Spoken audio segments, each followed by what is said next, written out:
저희가 지금까지 사사를 살펴봤는데 온니엘이 있었고요. 그다음에 누가 있었죠? 왼손잡이 에옷이 있었고, 그 다음에요 한 줄 사사 삼갈이 있었고, 그리고 지난주에 봤었던 드브러와 바락이 있었습니다. 네, 온니엘을 제외하고 이 나머지 사사들은 예외의 사람들이었어요. 다른 말로 얘기하면 소외된 자, 파워가 없는 사람들이 대부분이었어요. 그래서 왼손잡이를 사용하셨고, 이방인 삼가를 사용하셨고, 여자 사사를 사용했었죠. 그러니까 어떻게 보면은 그 시대의 상을 잘 보여주는 거죠. 그 시대상에 얼마나 무능력했으면, 얼마나 힘이 없었으면 하나님께서 의도적으로 힘없는 자를 선택하셔서 하나님께서 그들을 구원하고 계신다라는 것을 이야기하고 있는. 지금까지의 사사뿐만이 아니라 이제 앞으로 나오는 사사들의 모습을 보면 뭔가 부족한 모습들이 드러나게 됩니다. 근데 저는 아까 얘기했던 것처럼 기도원을 보면서 우리의 모습을 발견하게 돼요. 왜 그러냐면 기도원은 겁쟁이거든요. 여러분 겁쟁이 아니세요?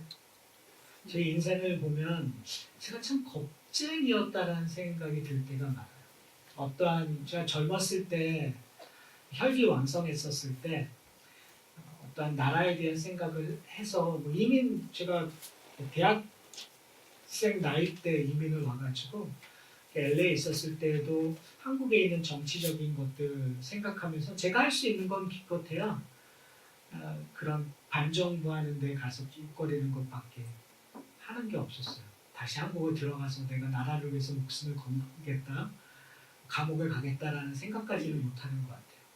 그러니까 적당히 겁쟁이적인 있었던 것 같아요. 하나님 앞에 헌신한다고 해도 제가 목숨을 다 바치죠. 여러분 제가 하나님을 위해서 죽으면 죽으리라 할 정도의 사람으로 보이세요? 네. 되게 제가 겁이 나게끔 하는 말씀인데 사실은 죽으면 죽으리라고 해야 되는데 살면 살리라가 되버리는 저의 과거를 보면 그랬던 모습인 것 같아요. 어떨 때는 정말 세상에게 칼을 휘둘리고 정말 부족한 교회들, 잘못된 교회들에게 설교로 막 칼질을 많이 했음에도 불구하고 사실은 겁쟁이처럼 행동했었던 모습들, 제 자신을 보면서 그런 일들이 많은 것 같아요. 여러분은 어떠세요? 인생을 살아가시면서 지금 현 삶을 살아가면서 여러분은 정말 담대하십니까? 여러분 하고 싶은 거 다 하세요? 남자분들한테 한번 여쭤보세요. 하고 싶은 거 다 하면서 사시나요? 안 그럴 거예요. 근데 이민사회는 남자분한테 여쭤보면 안 돼요. 여자분한테 여쭤봐야 돼요. 여성분들 하고 싶은 거 다 하시면서 사세요? 안 그렇거든요. 적당껏 세상과 내 환경과 타협하면서 살고 있다. 오늘 본문을 보면 이렇게 시작합니다. 이스라엘 자손이 또 반복되고 있다는 거죠. 또 여호와의 목전에 악을 행하였으므로 우리의 모습하고 너무 유사하지 않습니까? 주일날 하나님의 말씀을 듣고 예배를 드리고 나면 우리가 은혜 속에서 그래 내가 이번 일주일 동안은 하나님이 원하시는 삶을 살겠다고 다짐을 하잖아요. 그런데 다시 돌아올 때에는 어떻게 해요? 하나님 일주일 이대로 받아주시옵소서. 하나님 정말 죄송한데요. 하나님의 은혜 바라보고 왔습니다. 라고 할 수밖에 없는 우리의 모습을 일주일을 돌아보면은 하나님 앞에 정말 죄송스럽기도 하고 정말 죄 속에서 파묻혀 있는 나의 모습을 보면서 좌절하고 절망하는 우리의 모습들을 발견하게 됩니다. 근데 재밌는 것은 뭐냐면 이런 일들이 반복될 때마다 사사기에서 주는 교훈은 뭐냐면 하나님이 끈질기게도 우리를 용서하고 끈질기게도 우리에게 긍휼을 베푸시고 끈질기게도 우리에게 구원자를 주셔서 우리로 하여금 하나님과 평화롭게 만든다는 사실. 너무 어메이징하지 않나요? 그게 은혜인 것 같아요. 그게 은혜를 먹고 사는 성도의 삶인 것 같아요. 제가 말씀드리고 싶은 건 죄에서 우리가 우리의 못난 모습을 발견하는 건 너무나 중요합니다. 죄를 통해서 하나님을 찾아야 되는 거, 그걸 잊지 않으셨으면 좋겠어요. 하나님을 찾을 때, 하나님 앞에 회개의 모습으로 나갈 때 우리에게 은혜의 자리, 은혜의 풍성함이 우리에게 있다는 것을 절대로 잊으시면 안 돼요. 왜 그러냐면 그 다음에 이렇게 얘기하고 있어요. 그들이 여호와의 목전에 악을 행하였으므로 여호와께서 뭐요? 7년 동안 그들을 미디안 손에 넘겨주니라. 다른 사사 때보다는 좀 짧아요. 그러나 이게 어떤 면에서 상징적인 의미로 한다면 7년은 제가 볼 때는 다른 8년이나 다른 횟수보다는 좀 더 심했었던 것 같아요. 그리고 오늘 본문은 다른 사사의 시대 때보다 좀 더 구체적으로 설명하고 있어요. 이야기 중심적으로 우리에게 설명을 해주고 있는데 어떻게 설명을 하고 있냐면요. 그들의 압제함이 미디안 사람들이 와서 압제함이 얼마나 심했으면 이스라엘 전성들이 산의 웅덩이와 굴과 산성을 자기들 위하여 만들었다고 얘기해요. 왜요? 피하려고. 무서우니까. 일제시대 때 수경들이 오면 저희들이 어디로 숨었다는 거 생각해 보시면 돼요. 유대인들이 나치들이 왔었으면 어디에 숨어 있다라는 것을 여러분 생각하시면 돼요. 그만큼 무섭고 떨 수밖에 없는. 그리고 그들이 메뚜기 떼와 같이요. 유대인들이 출소할 때만 되면 꼭 알아서 찾아와서 자기의 모든 추수할 것들을 다 가져간다는 거예요. 여러분 이런 거와 마찬가지인 것 같아요. 우리가 좀 열심히 해서 뭔가 거둘만한데 다 가져가는 거예요. 내가 좀 살만한데, 내가 좀 건강할 만한데, 우리 집안이 좀 정말 행복할 만한데 어떤 일인지 모르겠지만 세상이 우리에 있는 것들을 다 걷어가는 거예요. 그때마다 여러분 좌절하고 절망하지 않습니까? 우리 인생을 보면은요, 특히 이민생활은 그런 것 같아요. 이민생활은 굴곡이 있죠. 잘 될 때도 안 될 때도 있는데, 그런데 요즘은 잘 모르겠어요. 그러나 이민 초창기 때 보면 80년대, 70년대 분들 얘기를 들어보면 정말 힘들게 사셨던 것 같아요. 하늘만 보면. 그러니까 제가 기억나요. 80년 후반 때, 90년대 초반 해도 교회에 정말 열심히들 봉사하셨어요.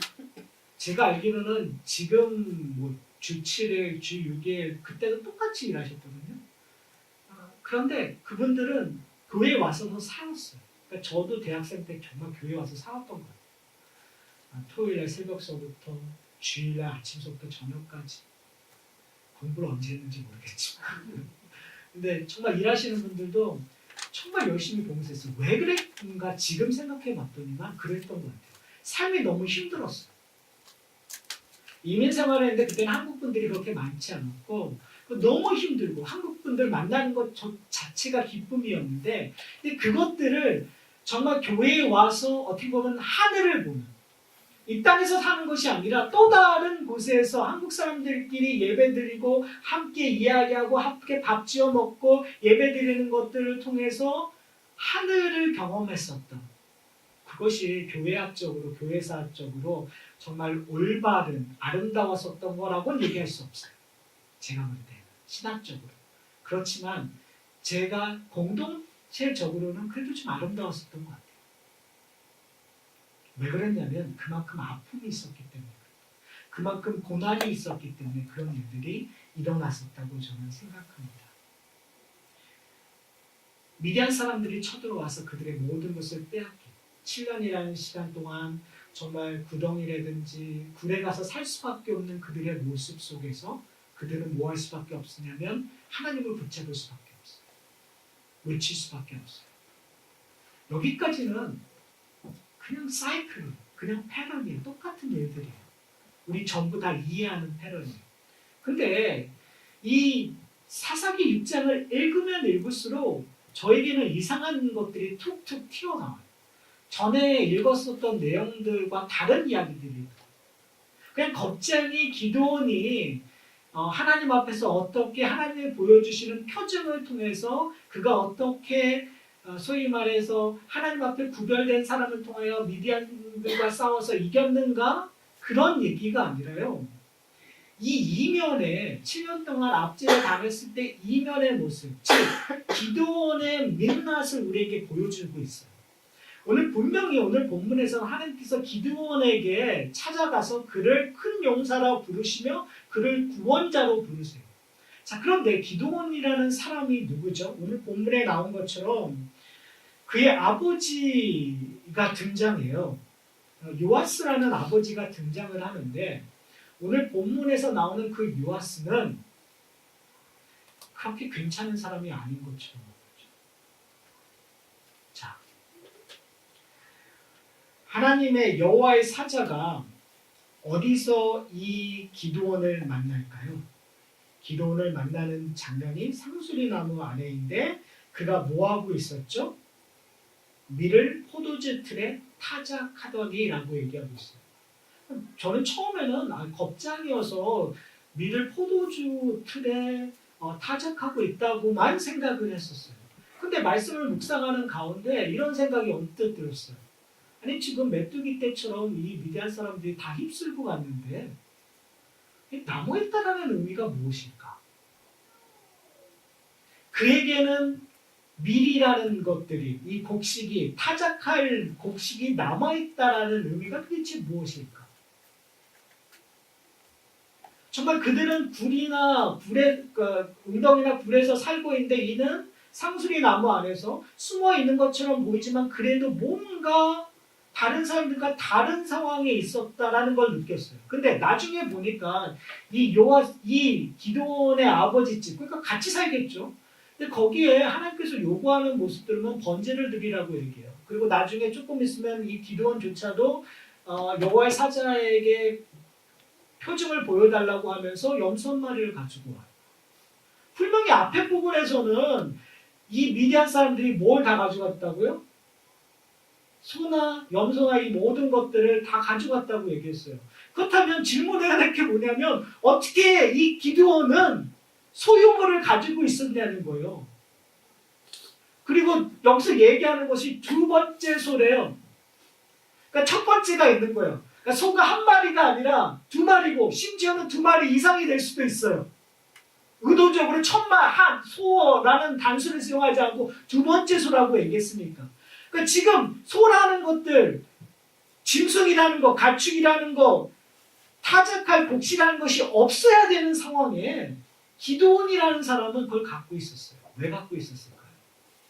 힌트는 그 아버지 집에 요아스 집에 뭐가 있었냐면 바알의 제단이 있었다. 아세라 상이 있었다. 그 말은 뭐냐면 이미 요아스와 기드온은 가나안 사람들화 되어 버렸다라는 것을 우리가 유추할 수 있어요. 다른 말로 얘기하면 정치적으로 이미 미디안 사람과 이 요아스는 기드온의 아버지는 어떤 관계가 이루어졌기 때문에 그들이 그걸 갖고 있었던 것을 허용했을 수 있다고 우리는 유추할 수 있어요. 만약에 그것을 유추한다면 이게 되게 심각한 이야기를 해요. 근데 사실은 별로 심각하지 않아요. 이게 우리의 모습이니까. 우리가 이 땅을 살아가면서 우리는 한번 잘 생각해 보세요. 우리가 자랑하고 있는 것이 무엇인가? 제가 에베소서를 통해서 계속 얘기되었었던 것이 뭐냐면 복이라는 의미가 무엇인가? 사도 바울이 우리에게 얘기하고 있는 복은 땅의 복을 얘기하고 있지 않고 하늘의 신령한 복을 이야기하고 있었다고 생각했어요. 그러나 우리가 표현하는 복은 다 땅의 것들이에요. 그러니까 지금 우리가 원하는 거, 우리가 소유하는 거 여러분 한번 잘 생각해 보세요. 여러분 왜 일하세요? 돈을 많이 갖기 위해서요. 여러분 왜 커리어를 좀 더 높은 곳으로 지향하세요? 내가 뭔가를 이루었다는 것을 자랑하고 싶은 부분이 있어요. 나에게 어떠한 명예와 나에게 어떠한 그런 뭔가 직분적으로 다른 사람들로 하여금 그래 당신은 뭔가 이루었어. 그것을 내가 못하면 우리는 누구를 통해서 그걸 원하죠? 자녀들을 통해서, 내 아들을 통해서, 내 딸을 통해서, 심지어 내 손자, 손녀를 통해서. 그래서 내 손자, 손녀가 뭐야, 내 아들이 뭐 어떻게 되었을를 은연중에 자랑하고 싶은 것들이 우리의 마음속에 있어요. 왜요? 그것을 복이라고 생각하니까. 건강, 장수, 가정의 행복들 이런 것들이요. 여러분 이것들이 나쁘다는 것이 아니라 제가 얘기하고 있는 것은 뭐냐면 우리가 그것으로 나를 정의하고 싶단 말이에요. 그것은 이미 구원 이후에 제가 이 사사기는 구원 이후의 삶을 상징적으로 보여주는 아주 좋은 예라고 얘기했었던 거 여러분 기억나시죠? 지금 하나님이 가나안 땅에 들어가서 거기 땅을 주시고 살게 했는데 이미 지금 이 기드온과 그의 아버지는 이미 가나안 사람화 되어버렸다. 바알 신들에게 제단을 쌓고 거기서 제사를 드림으로 말미암아 그들은 소와 짐승들을 소유할 수 있는요. 눈치를 보고 있지만 역시 아직은 니를 타작할 수 있는 여건들이 있는 상황이 있어요. 그것을 아마 부로 생각했었을 거예요. 그럼 제가 왜 이렇게 얘기하고 있냐면 이 제단 이 일들이 일어나잖아요. 이 일이 일어난 다음에 사람들의 반응을 보면 돼요. 다 이 기드온을 죽이려고 했었어요. 왜요? 바알 제단이 무너졌기 때문에. 아세라 상이 무너졌기 때문에. 여러분 이해가 됐어요? 전 이해가 안 돼요. 죽이려고 했던 사람이 누구일까요? 미디안 사람일까요? 아니에요. 이스라엘 사람들. 그럼 그들은 지금 뭘 바라보고 있냐면 바알 제단을 쌓고 하나님을 믿고 있지만 바알 제단을 쌓고 바알 신에게 제사를 드렸기 때문에 그것을 무너뜨리면 그들이 갖고 있는 것조차 다 빼앗길 거라고 생각했기 때문에 두려움 때문에 그것을 무서워했던 거예요. 어쩌면 지금 현대 교회에서 하나님 앞에 예배드리고 있지만 만몬이라는 제단 위에 그리고 기복신앙이라는 제단 위에 자기들의 욕구들을 채우는 일들이 벌어지고 있는 것과 어쩌면 유사할 수 있다는 사실이죠. 제가 왜 이런 얘기를 하면 이 이야기는 남의 이야기가 아니라 우리의 이야기예요. 많고 적음의 차이는 있겠지만 우리는 다 땅의 복을 추구할 수밖에 없어요. 여러분 기복신앙이라고 우리가 되게 유치한 것처럼 생각하잖아요. 제가 생각할 때 강남 8학군에 있는 교회들은 거의 대부분 기복신앙의 근거예요. 그러나 멋있게 포장할 뿐이에요. 그거를 인문학으로 포장하기도 하고 그거를 조금 더 고상하게 포장할 따름이지 우리의 내면 속에 저는 기복신앙이라는 건 우리의 내면 속에 다 있다고 생각해요. 왜요? 그건 종교적이니까요. 모든 종교가 기복적일 수밖에 없어요. 그 말은 뭐냐면 모든 인간이 기복적일 수밖에 없단 말이에요. 여러분, 기복신앙이 있느냐 없느냐 그것이 중요한 것이 아니라 우리가 추구하는 것이 뭔지 이해하지 못한다면 우리는 궁극적으로 예쁘게 포장하든 무식하게 하든 결론적으로 바알 제단을 쌓을 수밖에 없는 존재라는 거예요. 오늘 본문에서 얘기하고 있는 것은 그 제단을 헐라고 요구하고 있는 거예요. 왜요? 오늘 본문에서 하나님께서 이렇게 얘기해요. 하나님께서 이스라엘 자손들에게 선지자를 보내서 얘기하셨던 내용들이 8절서부터 기록되어 이렇게 얘기합니다. 이스라엘의 하나님 내가 너희를 애굽에서 인도하여 내며 너희를 그 종되었던 집에서 나오게 하며 애굽 사람의 손과 너희를 학대하는 모든 자의 손에서 너희를 건져내고 그들을 너희 앞에서 쫓아내고 그들을 그 땅을 너희에게 주었으며 내가 또 너희에게 이르기를 나는 너희 하나님 여호와이시니 너희가 거주하는 아모리 사람의 땅들의 신을 모아요 두려워하지 말라는 거예요. 지금 얘기하고 있는 것이 뭐냐면 하나님께서 내가 너희의 구원주라는 거예요. 내가 너희의 모든 것이라는 것을 얘기해요. 너희가 그렇게 애통해하고 싫어했던 그곳에서부터 젖과 꿀이 흐르는 땅으로 내가 옮겨왔던 그 하나님이라는 거예요. 그러니까 너희는 나를 믿고 두려워하지 말라는 거죠. 자, 문제는 뭐예요? 10절 맨 마지막에 너희는 내 목소리를 듣지 아니하였느니라. 이것이 지금 이스라엘의 문제예요. 하나님의 말씀이 들려졌음에도 불구하고 그들은 듣지 않았어요. 왜요? 바알 제단의 능력이 더 컸습니다. 아주 간단해요. 그들은 낙타를 두려워했고 그들은 철병거를 두려워했어요. 그들이 여호와 하나님보다 철병거가 더 무서웠기 때문에 여호와 하나님이 주시는 복보다 바알 신이 아세라 신이 주는 복이 더 좋았기 때문에 그들은 하나님의 말씀을 듣지 않았어요. 근데 재밌는 것이 뭐냐면요. 하나님께서는 기도원을 찾아가서 얘기하는 것이 큰 용사여라고 얘기를 해요. 그때 하나님께서 뭐라고 얘기하시냐면요. 내가 너를 큰 용사를 만들고 내가 너와 함께 한다고 얘기해요. 근데 13절에 보면은 기도원이 대뜸 얘기하는 것이 이렇게 얘기해요. 주 여호와께서 우리와 함께 계시면 어찌하여 이 모든 일이 우리에게 일어났습니까? 그리고 조금 있다가 뭐라고 했냐면 그런데 왜 그때 일어났던 출애굽하면서 보였던 그 이적은 왜 지금 일어나지 않습니까? 라는 두 가지를 얘기해요. 구원의 일들, 애굽에서 일어났던 일이 일어나지 않습니다. 지금 우리는 뭐하고 있다는 거예요? 압제받고 있다는 거예요. 하나님이 보호해준다고 얘기해놓고서 왜 지금 보호해주지 않고 이 고통을 받고 있습니까? 이런 거죠. 우리가 보통 이제 복 받는다고 하니까 내가 예수 믿으면 우리 다 복 받을 줄 알잖아요. 그렇죠? 여러분 안 그러셨나 봐요? 예수 믿으면 다 부자 될 줄 아는데. 그렇죠? 근데 그렇게 알고 믿었는데 부자가 되기는커녕 점점 안 좋아져요. 자꾸 마이너스 뱅크가 돼요. 그리고 건강할 줄 알았는데 점점 건강은 나빠지고. 오늘도 보세요. 많이 비었잖아요. 왜 많이 비었을까요? 아프세요. 목사가 정말 기도한다고 해놓고서 그 기도의 힘이 얼마나 없는지 감기 하나 제대로 못 고치잖아요. 다른 신들은 감기 신들 다 쫓아낸다. 그러니까 어떻게? 우리는 다른 데로 갈 수밖에 없고 얘기하는 거예요. 지금 기도원이. 왜 하나님 병 고쳐준다 놓고서 왜 병 안 고쳐주세요? 아니 왜 부자 된다고 하면서 왜 부자 안 되세요? 이렇게 얘기할 수 있죠.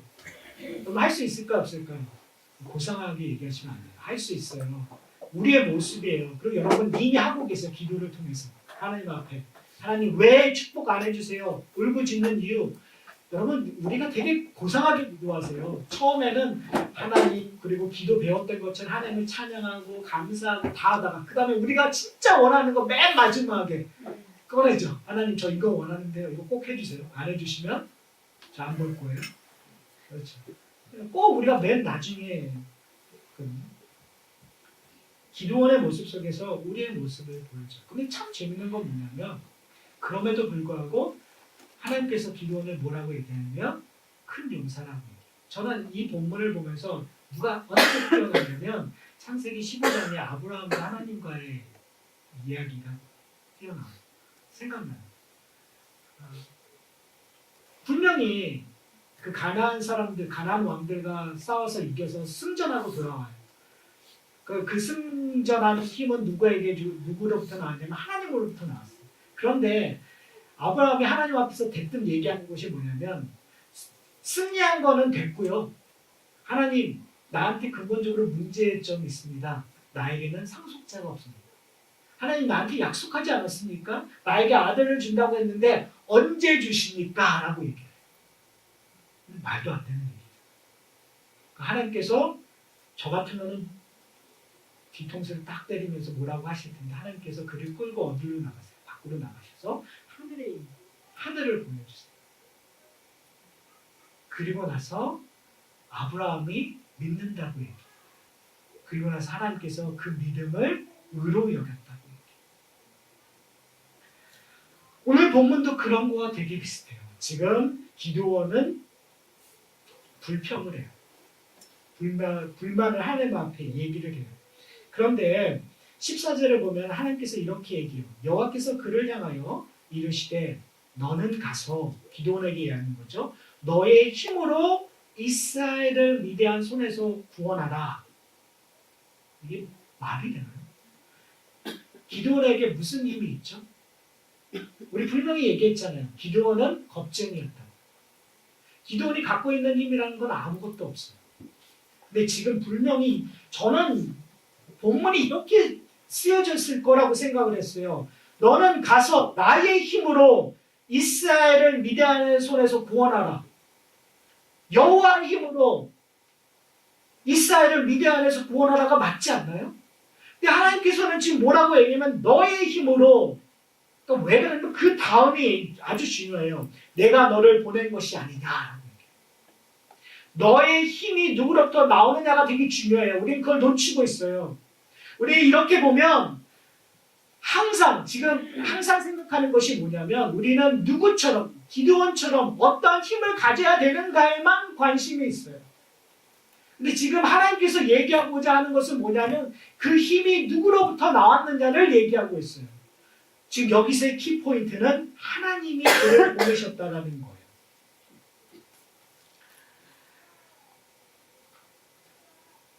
그러자 기드온이 여호와의 사자한테 얘기해요. 나에게 표정을 보여주십시오. 이게 얼마나 기드온이라는 사람은 겁쟁이기도 하지만 의심이 되게 많아요. 나중에 또 표정 얘기가 다음 주에 표정 얘기가 나오겠지만 그 표정을 한 번도 아니라 2번 보여달라고 해요. 그건 뭐예요? 의심이에요. 그 의심하는 이유가 근본적으로 뭘까요? 기드온은 모세처럼 자기가 이 이스라엘을 구원할 수 있는 힘이 전혀 없다고 생각했었어요. 사랑하는 성도 여러분, 어쩌면 저희들도 그런 모습 속에서 살아요. 하나님께서 우리에게 부르시고 그리고 구원 이후의 삶이 거룩함을 초대했잖아요. 그리고 거룩함의 초대가 여러 가지도 있겠지만 예배를 통해서, 봉사를 통해서, 하나님의 성도들과의 나눔과 교제를 통해서 그것들을 이루어 가실 거란 말이에요. 그런데 그럴 때마다 우리가 하는 것이 뭐냐면 하나님, 저는 아무런 능력이 없어요 라고 얘기할 때가 있어요. 저는 그만한 자격이 없는 사람이에요. 저는 누구를 돌봐줄 능력이 없는 사람이에요. 저는 시간이 없어서 이런 것들을 못할 사람이에요 라고 우리는 얘기를 해요. 그럼 오늘 본문에서 얘기하고 있는 것은 뭐냐면 그 힘은, 그 능력은 우리로부터 나오는 것이 아니라는 거예요. 그 힘은 누구로부터 나오냐면 하나님으로부터 나오습니다. 여러분을 부르신 하나님으로부터 나오는 거예요. 그 부르신 하나님이 여러분의 있는 모습 그대로 사용하신다는 거예요. 여러분을 뭔가 180도 바꿔서 여러분이 지금 정말 돈이 없는데 갑자기 돈을 많이 써서 여러분을 사용하시는 것이 아니라 여러분이 병에서 정말 병으로 고통받고 있는데 여러분이 단숨에 병이 나아서 건강한 사람으로 여러분을 사용하는 것이 아니라 여러분 있는 모습 그대로 겁쟁이의 모습을 여러분 의심하고 불평하고 있는 여러분들을 사용하신다는 거예요. 그래서 기드온은 집에 가서 염소 한 마리와 그리고 밀가루 하나를 가지고 와요. 그래서 이 여호와의 사자에게 고기와 그 다음에 무교병과 그리고 국을 만들어서 드리려고 해요. 그걸 바위에다 놔요. 그러니까 여호와의 사자가 뭐라고 얘기하면 그 국을 그 고기와 무교병 위에 부으라고 얘기해요. 되게 재밌는 게 이 모습이 이제 조금 후에 에스겔 선지자하고 선지자를 통해서 하나님과 바알이 싸우는 장면과 되게 비슷하지 않나요? 바알 그 선지자들이 아왕 때 바알 선지자들이 제단을 쌓고 하루 왼종일 바알 신을 외쳤어요. 근데 하늘에서 불이 내려오지 않잖아요. 그때 에스겔 선지자가 뭐라고 엘리야죠. 엘리야 선지자가 뭐라고 얘기하죠? 이게 마이크에 패러디가 왔다 갔다 하는 것 같아서 아마 이게 사운드가 왔다 갔다 하는 것 같아요. 엘리야 선지자가 뭐라고 얘기하냐면 제단에 소를 넣고 거기에다 물을 부어버린다고 얘기해요.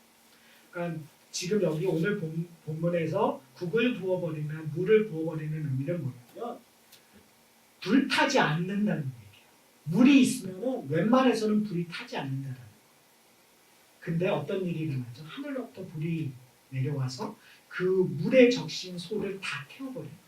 오늘 본문에도 이 여호와의 사자가 지팡이를 대자마자 재밌는 표현이 뭐냐면 바위에서 불이 쏟아나와 그 모든 것을 태워버렸다고 얘기해요. 그리고 여호와의 사자가 없어져 버려요. 그제서야 이 기드온은 알게 된 거예요. 아, 하나님이 나와 함께 하셨구나. 그래서 그 장소의 이름을 여호와 샬롬이라고 얘기해요. 다른 말로 얘기하면, 한국말로 풀어내면 하나님의 평화가 임한 곳이라는 거예요. 이게 되게 중요한 것이 뭐냐면, 그 겁장이었던, 그리고 불평하고 정말 의심이 많았던 이 기드온이 서서히 변하기 시작하는 시발점이 돼요. 여호와의 샬롬. 그러니까 그전에는 하나님과 평화를 이루지 못했어요. 아까 얘기했던 것처럼 우리가 유추할 수 있었던 것이 뭐냐면, 기드온은 아직도 지금까지 이 가나안 문화의 속에 속할 수밖에 없는 존재. 그렇죠? 그 속에 있었어요. 그래서 그런 것이 뭐냐면, 만약에 여호와께서 나와 우리와 함께 계시면 왜 지금 이 압제를 당하고 있습니까? 왜 당신이 우리에게 기적을 보여주지 않습니까? 그러니까 나는 오히려 눈에 보이고 능력 있는 바알신들을 섬기겠습니다라는 투로 얘기했었어요. 근데 그가 직접 하나님의 기적을 본 후에 그곳이 여호와 샬롬, 하나님의 평화가, 바알신을 쫓는 것이 아니라 이제 하나님을 쫓아서 하나님과 함께 됨으로 말미암아 이제 그는 새로운 삶이 되어집니다. 그것을 어떻게 하냐면 바로 그 다음에 나와요. 그 다음에 그 바로 저녁에 하나님께서 나타나서 요구하는 것이 있어요.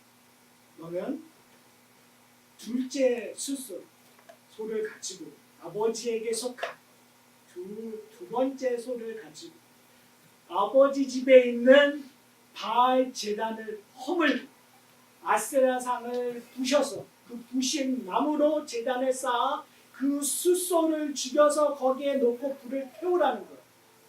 여러분, 어떤 거죠? 바알 제단이 있었던 곳에 제단이 허물어지고 또 다른 제단이 세워지는 거예요. 하나님께 드리는 제단. 근데 재밌는 것은 뭐냐면, 인간은 한 번에 안 변해요. 그렇죠? 이 두려움이 많은 이 기드온은 낮에 하지 않고 밤에 했다고요. 여러분, 우리는 한 번에 안 변해요. 여러분, 한 번에 변하려고 하지 않았어요. 내가 한 번에 하나님을 막 이만큼 섬기겠습니다, 하나님을 이렇게 헌신하겠습니다, 그렇지 않으셔도 돼요. 내가 할 수 있는 만큼서부터 시작하시면 돼요. 아니요, 하나님께서 그걸 시작하실 거예요. 근데 그것도 대단한 큰 용기가 돼요. 아버지에게 속한 7년째 된 소라고 얘기하거든요. 근데 이제 어떤 신학자들은 7년이라는 것이 7년 동안 압제받았기 때문에 그것이 중요하다고 얘기하고, 어떤 신학자들은 7년이라는 것은 이제 그 소로서 가장 경제적으로 가장 비쌀 때 아버지에게 가장 소중한 것들을 가지고 와서 그것을 죽여서 하나님께 드리기를 요구했다고 얘기해요. 어떤 것이든 지금 여기서 중요한 것은 뭐냐면, 기드온이 그 일들을 할 수 있는 이유가 뭐냐는 거죠. 근데 재밌는 것은 뭐냐면, 그 일들이 일어난 다음에 그 도시에 있는 사람들이 다 난리가 났어요. 주민들이. 왜냐면 바알 제단이 무너졌기 때문에. 그리고 요아스에게 가서 찾아갑니다. 당신의 아들이 이 일들을 했으니 그가 죽어야 마땅합니다. 그럴 때 요아스가 뭐냐면, 너희들이 바알신을 믿는다면 바알신들이 그를 그냥 남겨두겠느냐? 바알신이 그를 정령 죽으리니 너희들은 그냥 있으라고 얘기해요. 그러고 나서 이 기드온의 이름이 바뀌어져요. 뭐로 바뀌냐면 여룻바알로 바뀌어요. 여룻바알의 의미는 그 바알과 다퉜다는 표현이에요. 여러분 생각해 보세요. 바알 제단을 쌓았던 그 집의 아들이 이제는 바알과 다투어 어떻게 해요? 살아있는 거예요. 바알과 다투어 이제는 하나님이 하나님 되심을 그들에게 선포하는 자가 되어버렸어요. 바알 신을 섬기는 것이 아니라 하나님의 제단을 쌓고 하나님을 섬기는 구원자가 된 것이죠. 바로 여기에 우리의 모습이 발견이 돼요. 하나님께서 여러분을 부르시고 하나님께서 여러분을 부르신 그곳은 생명의 곳이 아니에요.